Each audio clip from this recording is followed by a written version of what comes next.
நன்றியையும் வாழ்த்துக்களையும் முதற்கண் தெரிவித்துக் கொள்கின்றேன். நடைபெறக்கூடிய நாடாளுமன்ற தேர்தல், கோவை நாடாளுமன்ற தேர்தலிலே இன்றைக்கு நம்முடைய வேட்பாளர் சிங்கை கோவிந்தராஜ் அவர்களுடைய முன்னாள் சட்டமன்ற உறுப்பினர் அவர்களுடைய மகன் சிங்கை ராமச்சந்திரன் அவர்கள் நமக்கு வேட்பாளராக அளித்திருக்கின்றார்கள். அந்த வேட்பாளர் படித்தவர், பண்பாளர், அனைத்து மக்களிடத்திலும் எளிமையாக பழகக்கூடிய ஒரு வேட்பாளராக இன்னைக்கு நம்முடைய கழகம் அறிவித்திருக்கின்றது. இப்ப கோயம்புத்தூர் நாடாளுமன்ற தேர்தலில் அறிவிக்கப்பட்ட வேட்பாளர்களிலேயே மிகவும் திறமையான ஒரு வேட்பாளர் என்றால் இன்றைக்கு அனைத்து இந்திய அண்ணா திராவிட முன்னேற்ற கழக வேட்பாளர் தான். இது நாம சொல்லல, இன்னைக்கு பொதுமக்கள் எந்த இடத்துல போனாலும் சரி, திராவிட முன்னேற்ற கழகத்தை சார்ந்தவர்கள் கூட என்னிடத்தில் நேற்றைக்கு சொன்னார்கள், உங்களுடைய வேட்பாளர் அருமையான வேட்பாளர் என்று அவர்கள் சொல்லக்கூடிய அளவிற்கு நம்முடைய பொதுச் செயலாளர் அவர்களும் அண்ணன் SP வேலுமணி அவர்களும் அந்த வேட்பாளரை இன்றைக்கு அறிவித்திருக்கின்றார்கள். அவர் அறிவிச்ச உடனேயே நம்முடைய தொகுதி வெற்றி அடைஞ்சாச்சு. இதுதான் நிலைமை. இன்னைக்கு எதிர்த்து நிற்கக்கூடிய வேட்பாளர்கள் அது திராவிட முன்னேற்ற கழகமாக இருந்தாலும் சரி, டெபாசிட் வாங்காத ஒரு இயக்கமா இருக்கக்கூடிய பாரதிய ஜனதாவாக இருந்தாலும் சரி, அவர்களுக்கெல்லாம் இனி இந்த தொகுதியிலே வேலை இல்லை. ஏனென்றால் எனக்கு முன்னால் பேசிய அனைவரும் இங்கே சொல்லி இருக்கின்றார்கள், கொங்கு மண்டலம் என்றால் அது அதிமுகவினுடைய கோட்டை. அந்த கோட்டைக்கு தளபதி அண்ணன் SP வேலுமணி அவர்கள். அவர் இருக்கும் வரை இந்த கோயம்புத்தூரை யாராலும் அசைச்சு பார்க்க முடியாது. அதனாலதான் இன்னைக்கு என்னென்னமோ பண்ணி பார்க்கிறாங்க. கோயம்புத்தூர் நாடாளுமன்றத்தை கைப்பற்றிட்டா தமிழ்நாட்டையே கைப்பற்றிடலான்ட்டு. அது நடக்க போறதில்லை.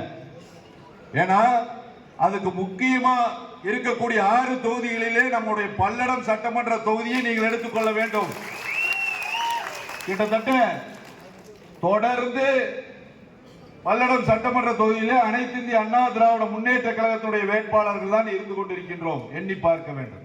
ஏதோ ஒரு தடவை வேணா திராவிட முன்னேற்ற கழகம் இருந்திருக்கலாம். அனைத்து இந்திய அண்ணா திராவிட முன்னேற்ற கழக ஆட்சி காலத்தில் தான் பல்வேறு வளர்ச்சி பணிகள் கடந்த காலத்தில் நாம் செய்து கொடுத்திருக்கின்றோம். கடந்த 10 ஆண்டு காலத்தில் 50 ஆண்டு கால வளர்ச்சியை கொடுத்தது நம்முடைய அதிமுக ஆட்சி. உங்களுக்கு எல்லாம் நல்லா தெரியும். எத்தனையோ கூட்டங்களில் நம்ம பேசி இருக்கிறோம், எடுத்து சொல்லி இருக்கிறோம். எத்தனை திட்டங்கள் புரட்சி தலைவி அம்மா அவர்களும் சரி, அவர்களுக்கு பின்னால் அண்ணன் எடப்பாடி அவர்களும் சரி, பல்வேறு திட்டங்களை நாம் வழங்கி இருக்கிறோம். அதுல பல்லடம் தொகுதிக்கு என்று பல்வேறு திட்டம் கடந்த 10 ஆண்டு கால ஆட்சியில நம்ம கொடுத்திருக்கிறோம். எண்ணி பார்க்கிறோம். ஆகவே கடந்த 3 ஆண்டு கால திராவிட முன்னேற்ற கழக ஆட்சியிலே எந்த திட்டமும் இதுவரைக்கும் கொண்டு வரல.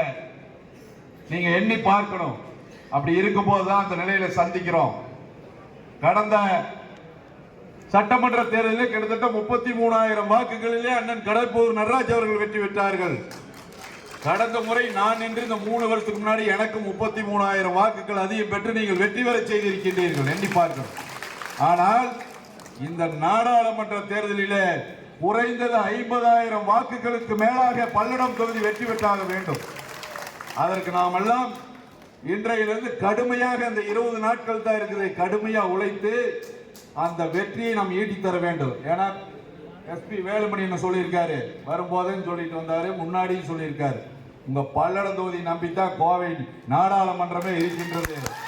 ஆகவே நீங்கள் எல்லாம் 50,000க்கு மேல் வாக்குகளை வாங்கி கொடுத்து ஆக வேண்டும் என்று சொல்லி இருக்கின்றார்கள். அந்த கட்டளையை நாம் ஏற்றிருக்கின்றோம். உங்களுடைய முழு ஒத்துழைப்போடு இங்கே வருகிறது இருக்கக்கூடிய கழகத்தினுடைய அத்தனை செயல் வீரர்கள், பொறுப்பாளர்களுடைய ஒத்துழைப்போடு நிச்சயமாக அந்த வெற்றியை அவர்களுடைய கையிலே நாம் கொடுக்க இருக்கின்றோம். வருகின்ற ஜூன் 4ஆம் தேதிக்கு மேல அதை நினைத்து நாம் இந்த வெற்றிக்காக உழைத்து, கடுமையாக உழைத்து அந்த வெற்றியை செற்றுக் கொடுப்போம் என்று இந்த கூட்டத்தின் வாயிலாக அண்ணன் SP வேலுமணி அவர்களுக்கு நாங்கள் உறுதியளிக்கிறோம் என்பதை இந்த நேரத்தில் கூறிக்கொண்டு, நீங்கள் எல்லாம் இன்றையிலிருந்து தொடர்ந்து களப்பணியாற்றி அந்த வெற்றியை நீங்கள் பெற்றுத்தர வேண்டும் என்று சட்டமன்ற உறுப்பினர் என்ற முறையிலே உங்களை எல்லாம் அன்போடு கேட்டு வாய்ப்புக்கு நன்றி கூறி விடைபெறுகிறேன். நன்றி, வணக்கம்.